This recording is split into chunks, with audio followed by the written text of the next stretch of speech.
Hi, my name is Elizabeth Camp, and my topic for this presentation is depression, and I'm looking at nature versus nurture. So, introduction. So, what is depression? Depression is a disease, and it can make it very hard for people to do any basic thing, like getting out of bed, taking a shower, eating, getting enough nutrition, or sometimes even eating too much. So like I said, it can make it hard to do basic everyday tasks, but what actually causes it? So the things that I'm going to look at today is nurture, the way we are raised, and nature, where we live. And my argument for it is it basically just a state of mind and not influenced by nature or nurture? So we're going to look at nurture first. It can be caused by something sudden, like a death in the family, loss of a job, or an accident of some kind, or just something big. So it can also be passed down through your genetics. So if your parents have it, you are more likely to get it. There is also studies looking at parents who pay attention to their kids versus parents who don't pay attention to their kids. Kids will pick up on anything. Like if your parents are happy, you're more likely to be happy. If your parents are stressed, you're going to be stressed. So all these traits are inherited from both parents, not just the mom. Everybody assumes it's always the mom, but no. If your dad has it, your uncle has it, your grandpa, your anybody, if somebody in your family has it, you are more likely to get it.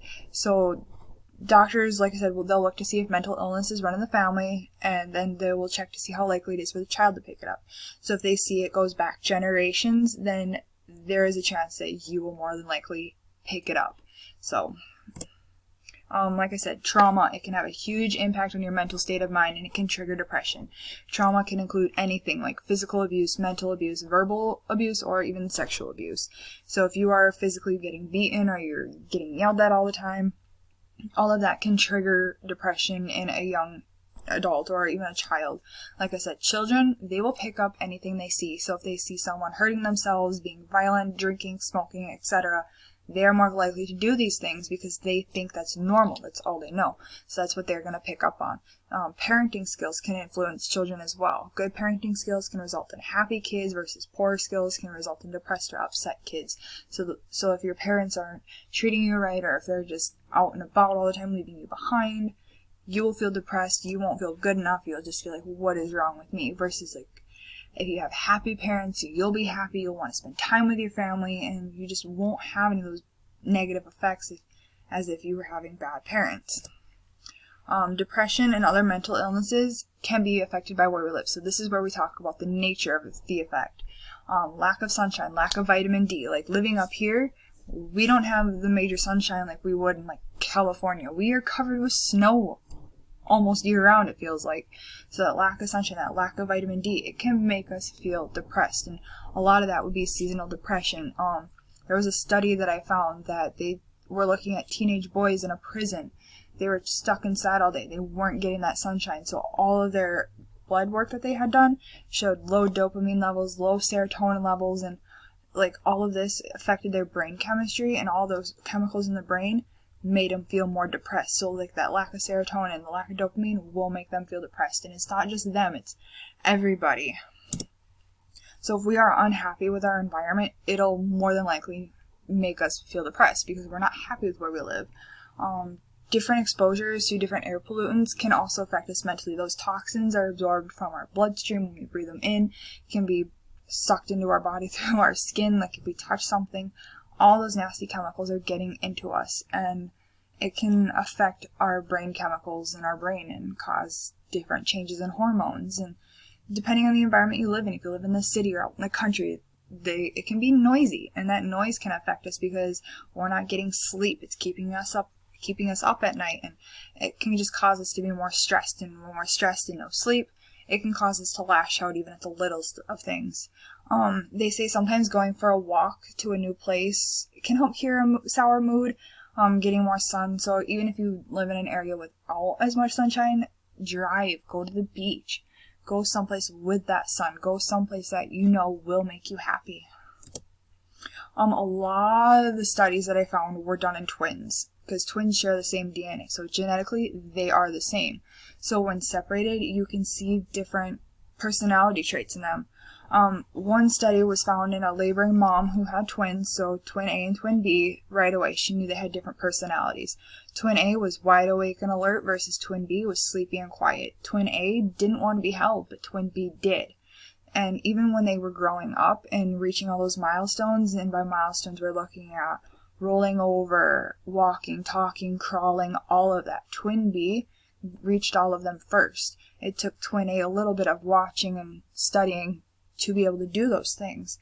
So again, they have the same genetic information, but yet they are completely different because they are doing things at a different rate. So like I said, twins share the same genetic makeup, and they are using that to look at different health diseases. Diseases that are genetic and passed down, like Alzheimer's, Huntington's, or sickle cell anemia, those are all genetic. They will all be passed down. So if you have a long history of that in your family, you are more likely to get it. And it doesn't matter if you're separated or together. If you have a chance of getting it, you will get it. But diseases that aren't passed down, like the cold, the flu, or asthma, those are all influenced by where we live. So if twin A and twin B live in two different areas, one might have, asthma and one might not. So it just depends on where they live.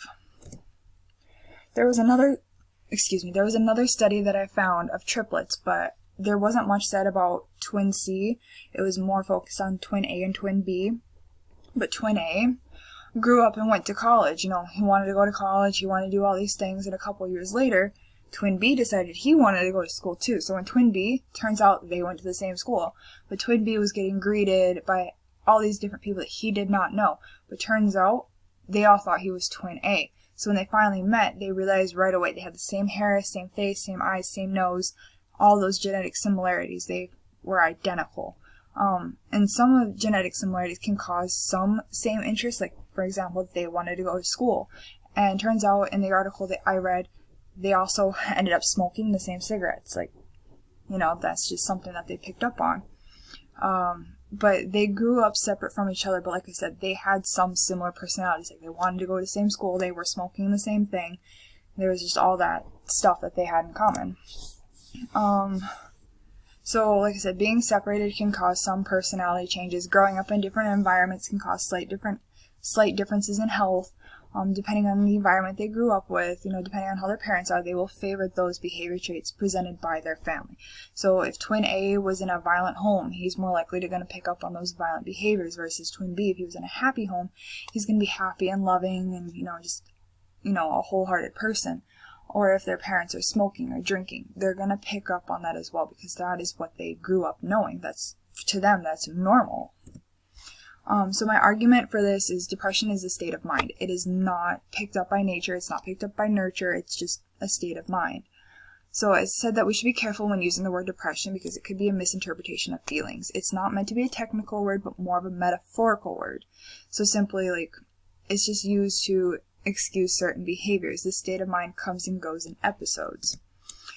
These episodes can be treated with medications or therapy. So if you have a bad day, that's considered an episode. Like, you might have a lot of good days and randomly have a bad day.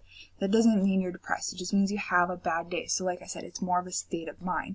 So depression, like I said before, is not a technical term because it doesn't fit into any certain behavior pattern or formula for diagnosing depression. It's just there. It comes and it goes. That's why we call it episodes.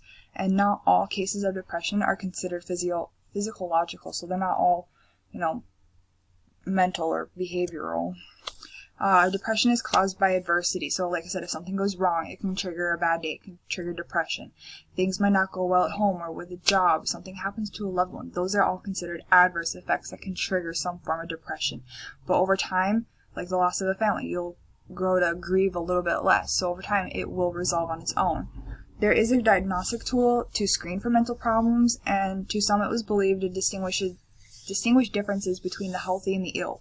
It was created to put all these symptoms in a chart and then compare it to different things to see if you're really depressed or if you're sick, or you might not have a diagnosis. It might take a few years for everybody to realize all these symptoms could mean something else. Depression is considered a continuum. Most of these common symptoms are found in a lot of people. So a lot of people are going to be experiencing the same thing you are. And it's also believed to for people to experience depression at least once in their life. But for those, sometimes they might have a relapse and they might get it again 6 months to a year later. But with depression or a state of mind like this, there is no time frame. It doesn't affect a certain group of people, it doesn't affect a certain age group, it doesn't affect one person more than the other. It will affect anyone at any time. So a lot of these neurophysical changes going on in the brain, like all these chemical changes, hormone changes, those can be leading to a depressed episode. But like I said, they will go away over time. So with a lot of diseases, if our gallbladder, liver, kidney, stomach, anything gets, sick, we take medications for that. Our brain is no different. The definition of a disease is a manifestation of a problem to an organ. These can all be detected through blood work, scans, and the other diagnostic testing. It's a thing, body parts get sick. So there's ways to treat it. Medications will treat the chemical imbalances, the medications will help you. So in conclusion, depression can be exhausting. We'll feel tired, we won't feel happy, we won't want to get out of bed and do anything. We won't want to go to school, we won't want to go to work. Some days we'll just crawl in bed and watch TV all day. Depression can be affected by how we're raised. If our parents are mean to us, we'll pick up on that. We'll have a harder time at home. Or, if our parents are happy, we pick up on that as kids. We pick up on what our parents are feeling and what we're doing. But, as we get older, sometimes we might not be happy with where we live and how we do things. We won't be getting that sunshine that we need. We won't be getting the proper sleep we need. There's a lot of things about our nature and where we live that will affect our state of mind. And like I said, twin studies are the big go-to for studying nature versus nurture because twins are genetically the same. They have all the same markers, the same DNA, everything. But when separated, they will have two different personalities when we compare them side by side. And, separating them, yes, they have all the same genetic information, but one could pick up asthma, one might not. It just depends on where they live. That's the nature of it. And like I said, the nurture is, if their parents drink or if they smoke, they're going to pick up on that because that's what they're used to. And depression might just be a state of mind. It might just be, a bad day or a bad week, but it doesn't mean you're depressed. It's just a state of mind. And one of the things that I found really interesting about this is I think a lot of the twin studies, because you can see the different effects on it and just how it affects different people and how they can pick up different diseases when they're still genetically the same. One might have it, one might not. And I chose this topic because depression hits home to me. I see it a lot in certain people and how it affects them, and I've lost people to it because they don't feel happy with their life. And I've been one of those people. I've been depressed, I've been on medications for it, and it doesn't always work, but you just gotta find something and don't give up hope. You just keep fighting every day to try to be happy with where you live. And if you're not happy, move. You will find what works for you. I ended up moving and I found somebody who makes me happy, and I grew a family. Like, that was my medicine. That was my therapy that I needed. There's just so many options out there. And like I said, this topic hit close to home, and I found it really interesting studying how nature and nurture affects anything and everything. If you look at it, nature nurtures everywhere. It's not just with depression, it's with many different topics. And I just think it was really cool with all the twin studies, and I hope everybody learned something good from this, and I wish everybody a happy summer.